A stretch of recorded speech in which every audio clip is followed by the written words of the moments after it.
Kumusta mga kabayan, eto na naman tayo.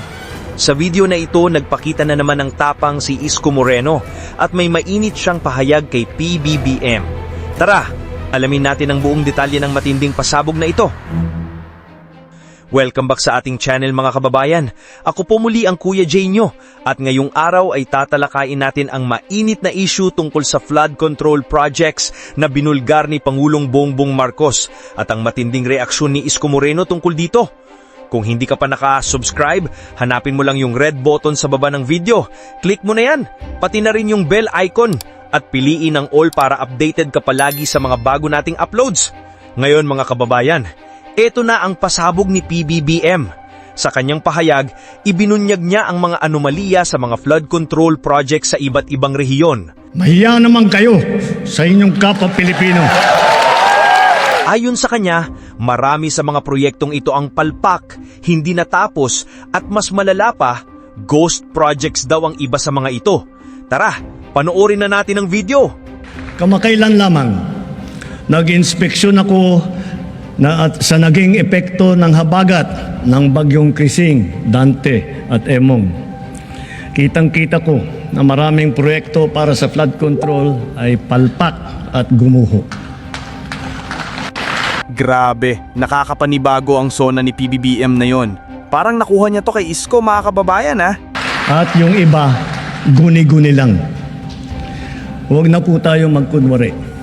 Alam naman ng buong madla na nagkakarakit sa mga proyekto.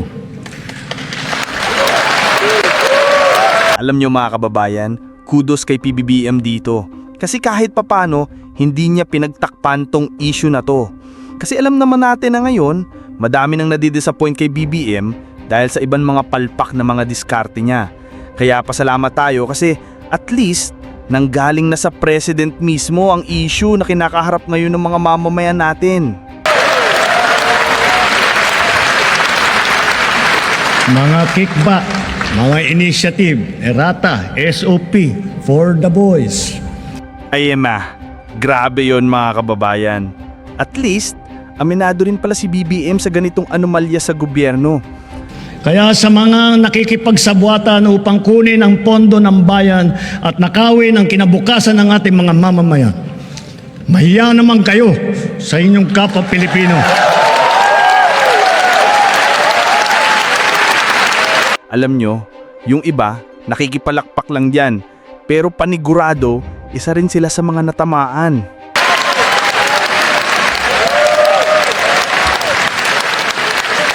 Mahiya naman kayo sa mga kabahayan nating naanod o nalubog sa mga pagbaha.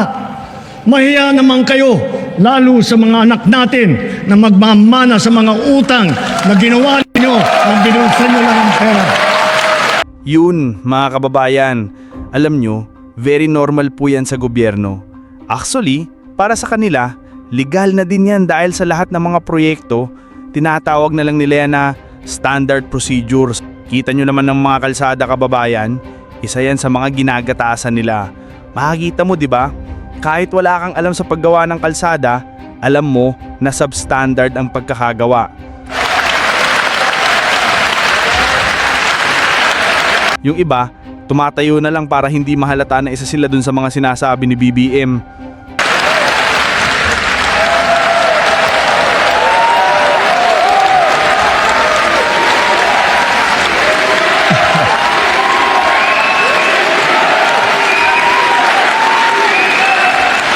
Para hindi na maulit, so that this will not happen again. First, the DPWH will immediately submit to me a list of all flood control projects from every region that were started or completed in the last 3 years. Ngayon, ang sabi ni BBM dito, papaimbestigahan niya at ilalabas niya lahat ng mga loko-lokong politiko at kontraktor na may kagawaan sa korupsyon na ito. Second, the Regional Project Monitoring Committee shall examine that list of projects and give a report on those that have been failures, those that were not finished, and those that are alleged to be ghost projects. Grabe, ghost project pa nga! Yari kayo, ilalabas daw lahat ng pangalan.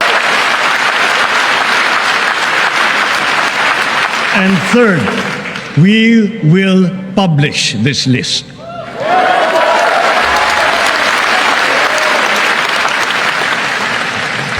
Isa sa publiko natin ang listahang ito. Kaya ang publiko na saksi sa mga proyektong ito ay malayang suriin ang listahan at magbahagi ng kanilang nalalaman para makatulong sa ating investigasyon. Ngayon, ano naman ang reaksyon ni Isko Moreno? We hope this finally gets the attention it deserves, ani ni Isko. Ginawa na raw nila ang declogging, hinawakan na nila ang linya, pero kung wala pa ring matinong infrastructure, mananatiling baha pa rin ang problema. Sa panahon ng climate change, hindi sapat ang puro galing sa papel. Kailangan ng aktwal na gawa. Ayon pa kay Isko, hindi dapat tinatakpan ng baho. Kung may sablali, ilabas sa publiko, pangalanan at panagutin. Bilang dating alkalde ng Maynila, alam ni Isko kung gaano kahirap kapag tumama ang baha. Ang tubig mula Marikina at Quezon City papunta lahat sa Manila. Kaya kung palpak ang mga proyekto, ang Manila ang unang lulubog. Dapat may managot, dagdag pa niya. At kung totoo ang sinasabi ni PBBM, dapat suportahan siya sa paglilinis ng gobyerno. Isko emphasized transparency. Kung may listahan ng mga proyekto, dapat malayang makita ito ng publiko. At kung may nalalaman ng taumbayan, pwede nilang ibahagi para makatulong sa investigasyon. Kasabay ng audit, magkakaroon ng performance review. Paano nagamit ang pera? May nangyaring tunay na proyekto o wala? Mga kababayan, eto na talaga ang laban ng katotohanan laban sa sistemang bulok. Hindi na tayo pwedeng manahimik. Ano sa tingin nyo? Mag-comment lang kayo sa baba at sabay-sabay tayong magsalita laban sa korupsyon. Kung hindi pa kayo nakasubscribe dito sa YouTube, click mo na yan, tap the bell, and hit all. Maraming salamat mga kababayan, mag-iingat tayo palagi. God bless! Ako nga pala ang Kuya Jay nyo na palaging nagsasabing, dapat alam mo to. I don't ever slow up, no I don't take shit. I got no love for the fakeness. If you wanna play tough and wanna hate this, I'll always show up. I don't ever slow up, no I don't take shit. I got no love for the fakeness. If you wanna play tough and wanna hate this, I'll always show up and make a statement. I don't ever slow up, no I don't take shit. I got no love for the fakeness. If you wanna play tough and wanna hate this, I'll always show up and make a statement. Everything I do so instinctive and so passionate. Every word I move so descriptive like an adjective. I got a vendetta against people who patented being negative when you should be getting after it. I got facts over tracks, this and that. Spitting slow, spitting fast. I could roast, I could gas. Think I'm okay at last, but I don't know if that can erase all the past. And the pettiness, a reflection of the emptiness. Hilarious, you think you're worth my time, you're delirious. Mysterious, because you hide behind a fake exterior. Inferior, you know I'll always be a bit superior. Get off of me, this ain't no humble brag. I want you to hear words, you can say them back. I want you to feel free from the chains at last, and to believe in what you got, it was built to last, yeah.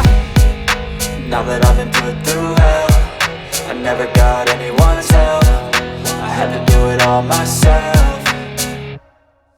I don't ever slow up, no I don't take shit. I got no love for the fakeness. If you wanna play tough and wanna hate this, I'll always show up and make a statement. I don't ever slow up, no I don't take shit. I got no love for the fakeness. If you wanna play tough and wanna hate this, I'll always show up and make a statement. Gonna learn the consequence of being incompetent. Mental health is confidence, dreams and some honestness. I'm not here to save the day, that's for you to take away. I could play a million mind games, but instead I say something not illogical, something that is topical. Rub it on and watch it go, make yourself unstoppable. Dreams are irresponsible, but they're always possible. If you just believe, you could be so remarkable. Thoughts in my head, a collage and they spread. I'll be great one day, going off of my meds. No, I'm not giving up, no, I'm not giving in. I will make it to the top, taking off in the wind. I gotta make it, I'm saving every day to taste it. I'm patient, but my mind, it can hardly take it. I'm chasing a dream that I've had for several ages. A vacant, modern kingdom for the taking.